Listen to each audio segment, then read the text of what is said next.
Hello, everybody. Welcome into the Pack-A-Day podcast, our 365-day-a-year Packers podcast. And on this day, we will not be talking about the Green Bay Packers. I'm your host, Andy Herman.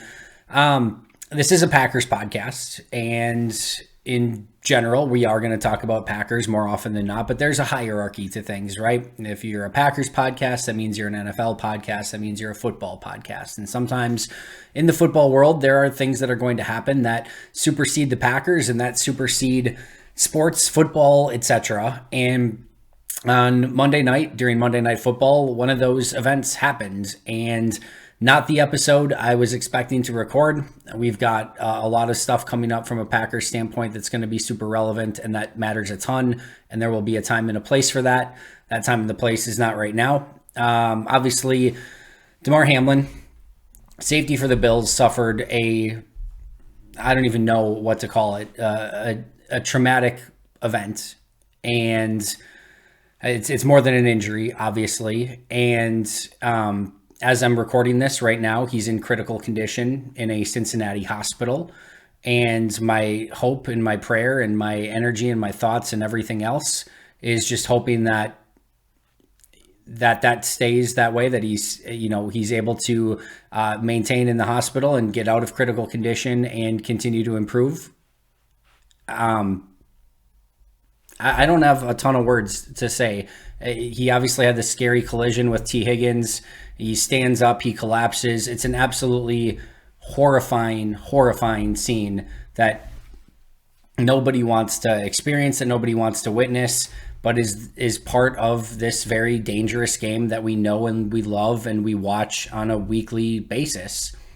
I was quickly reminded of the Christian Eriksen situation from Euro 2020, in which he was just running and he collapsed on the field. And it's a different situation. Clearly, Eriksen was just running and he collapsed, whereas there was an actual impact in this situation between Higgins and Damar Hamlin.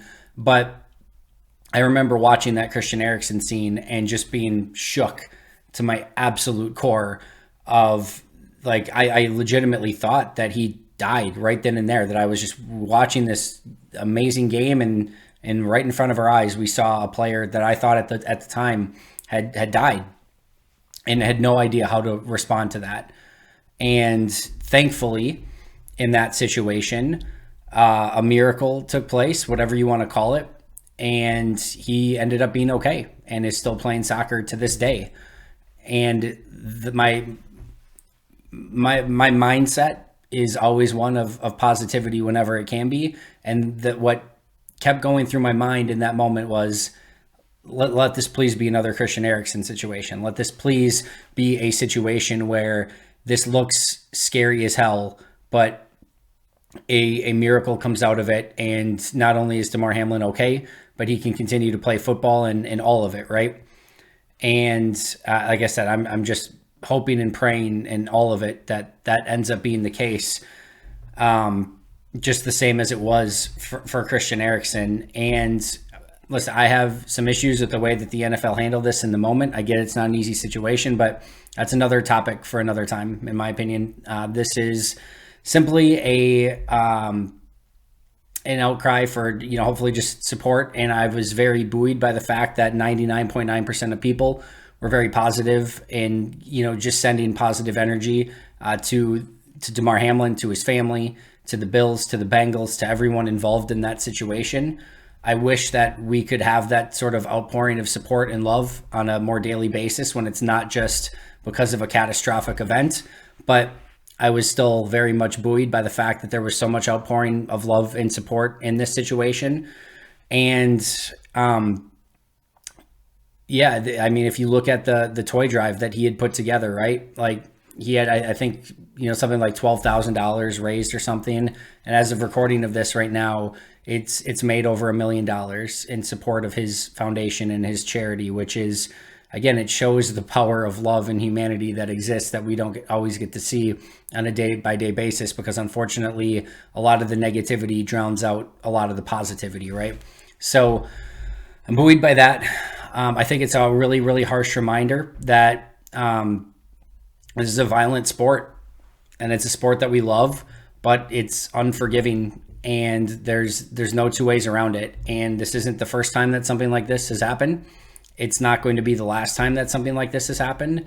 But I hope it's a stark, just a harsh reminder that these are not fantasy football players.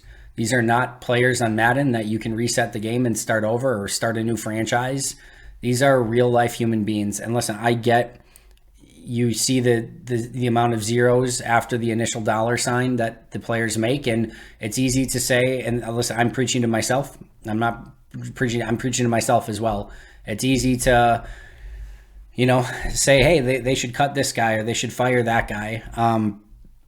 These players, it's not hyperbole to say they literally put their lives and their livelihoods on the line when they go out and perform for us for entertainment every single week. And like I said, it's just a harsh reminder that this is a violent and unforgiving sport, and these things can happen, and these players are, worthy of being compensated for, what they're, because it's not just one thing that can happen where, something catastrophic can happen. Their bodies go through hell day in and day out, week in and week out. They suffer serious injuries that affect them for the rest of their lives. And it's hard. It's hard to get that reminder, right? I think we all just want to watch football, ignore everything else, and not be reminded of the real life consequences that this game and this sport has, because we all love it so freaking much. I don't have a commentary on that. I'm very happy that the NFL is, over the years, tried to make the game safer for players. It's impossible to make it perfect. It's impossible to make it a clear and completely safe game. These things, like I said, are going to continue to happen. Players are faster and stronger, and the collisions are getting harder and more physical. And it's tough to watch, and it's tough to see when these things happen. I also really feel for T Higgins. That can't be an easy situation to go through for him. And my thoughts and prayers and support are with him as well.